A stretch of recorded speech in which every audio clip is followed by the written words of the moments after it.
On va donner la parole au docteur Annelise Delezouit, qui est notre référente en France en matière de phytopathologie et qui travaille dans le service de biologie du développement de l'hôpital Robert Debré. En tant qu'embryologiste, j'ai voulu vous faire un diaporama sur le développement embryologique pour vous expliquer comment l'alcool pouvait intervenir sur le développement embryologique pour créer la phytopathologie alcoolique. Je vous remercie de m'avoir invité à vous parler de ce sujet et d'abord définir un petit peu la phytopathie alcoolique. C'est un ensemble malformatif dans lequel prédomine un retard de croissance intra-utérin, comme on l'a dit tout à l'heure, et un ensemble de malformations assez polytopiques qui touche pour l'essentiel le massif crânio-facial avec une dysmorphie qui est tout à fait caractéristique, une atteinte en particulier de la partie centrale de la face qui est tout à fait caractéristique, qui s'accompagne d'atteintes à la fois oculaires, auditives, dentaires chez ces enfants, et également de malformations du système nerveux central et également de perturbations de l'histogénèse du système nerveux central dont vous parlez Pierre Gressens. Il s'y associe également des cardiopathies de toutes sortes, et là je vous ai mis une CIV comme exemple, c'est la cardiopathie qui semble la plus fréquente dans ce contexte, des anomalies réno-urinaires, et puis des anomalies squelettiques, des anomalies soit de la morphogénèse, comme on voit à gauche, des dysostoses, avec là des anomalies des phalanges, soit des anomalies de l'histogénèse, avec des calcifications ectopiques des maquettes osseuses.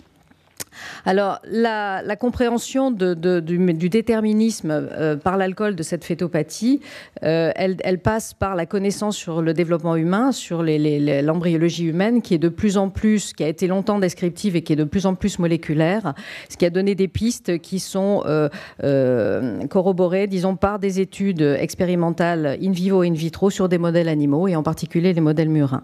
Alors, je vais vous décrire un petit peu le cours du développement embryologique en vous expliquant au fur et à mesure où intervient l'alcool, ce qu'on sait justement de l'action de l'alcool sur ce développement embryologique. Alors, les premiers stades, les tout premiers stades, les 2 premières semaines du développement, l'alcool n'a pas un rôle reconnu majeur sur la perturbation de ce développement. La première semaine, vous savez, c'est le voyage de l'œuf dans la trompe et ces premiers stades de division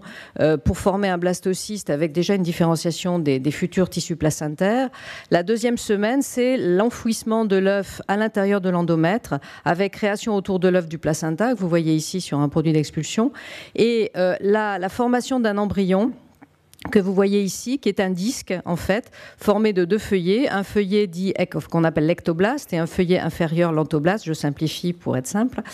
Et ce disque embryonnaire, ce qu'il a de particulier, c'est qu'il est d'abord surmonté d'une petite cavité que vous avez là et là, qui est la cavité amniotique. Et au-dessous, il y aura une autre cavité qui est la vésicule vitelline. Ce disque embryonnaire, il est déjà orienté dans l'espace avec un axe antéro-postérieur qui est défini par 2 boutons pression, 2 zones où les 2 feuillets sont accolés et qui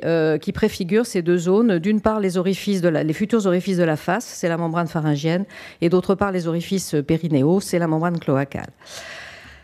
On est là à la fin de la 2e semaine et on va entamer la 3e semaine qui va être clé justement pour le déterminisme de la phytopathie alcoolique, puisque cette 3e semaine, c'est la formation du 3e feuillet de l'embryon qui va venir s'intercaler entre les 2 premiers par un phénomène qu'on appelle la gastrulation. Au cours de la gastrulation, donc, des cellules d'origine ectoblastique vont migrer selon une ligne que vous avez ici, vont migrer donc pour venir se placer en dessous entre l'ectoblaste et l'antoblaste. C'est ce 3e feuillet donc est constitué en fait de 2 types de tissus. Tout d'abord les inducteurs, et ce sont les plus importants.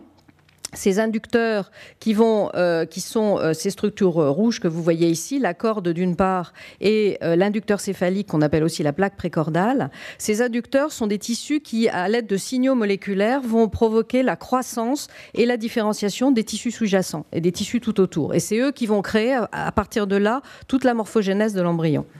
Et en plus de ces inducteurs, donc, va se mettre en place le 3e feuillet, le mésoblaste, qui va en particulier venir ici pour former l'ébauche du cœur. Et je vous ai mis ici aussi que cette partie du mésoblaste va donner naissance plus tard au rein. Donc tout ça, ce sont les tissus qui vont être l'impact un petit peu de l'alcool.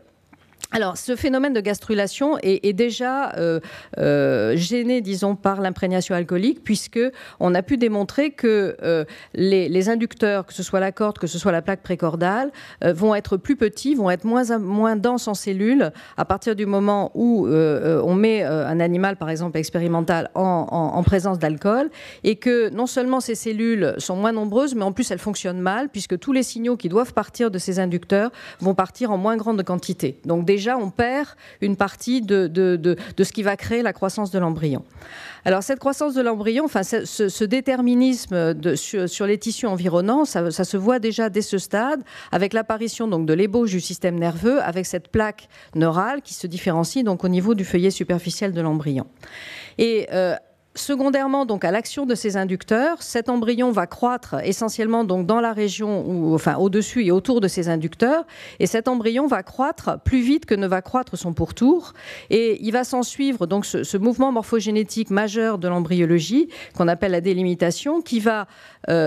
transformer cet embryon plan en un embryon en 3D, et qui va surtout permettre en pratiquement une dizaine de jours, en moins d'une dizaine de jours même, de créer un embryon à visage humain, disons, avec l'apparition d'un massif crânio-facial qu'on retrouve ici, bon, un cordon ombilical où se rassemblaient toutes les structures ventrales, une paroi thoracique et abdominale sus-ombilicale, une paroi sous-ombilicale et des parois latérales. Et donc, tout ça, encore une fois, je le répète, est lié à ces inducteurs qu'on a vus tout à l'heure. Dans le même temps, bien sûr, la plaque neurale qu'on a vu se différencier tout à l'heure s'est transformée en gouttière qui s'est fermée progressivement pour former un tube neural, qui est l'ébauche du système nerveux central. Et au cours de cette fermeture du tube neural, donc, vont se différencier des cellules qui vont jouer aussi un rôle majeur dans l'embryophétopathie alcoolique, qui sont les crêtes neurales. Ce sont des cellules qui vont s'isoler de la périphérie du nœud rectoblast, du tissu nerveux, et qui vont s'isoler donc du tube neural lors de sa fermeture et qui vont partir migrer dans tout l'organisme. Et en particulier, ces cellules vont migrer de façon très importante dans le futur massif crânio-facial et constituer, vous le voyez là, elles sont en vert, et elles vont constituer l'ensemble du tissu de ce massif crânio-facial autour du système nerveux et du tube digestif. Et donc, elles vont se constituer, ces cellules, ce qu'on va appeler les arcs branchiaux, c'est-à-dire ces bourrelets que vous voyez qui se forment de la partie postérieure de l'embryon et qui convergent vers l'avant, qui vont se former progressivement de l'avant vers l'arrière, qui vont séparer donc le front que vous avez ici, qui est autour de l'extrémité céphalique du tube neural, du cœur qui est ici, et qui vont constituer donc la face et le cou, le massif crânio-facial.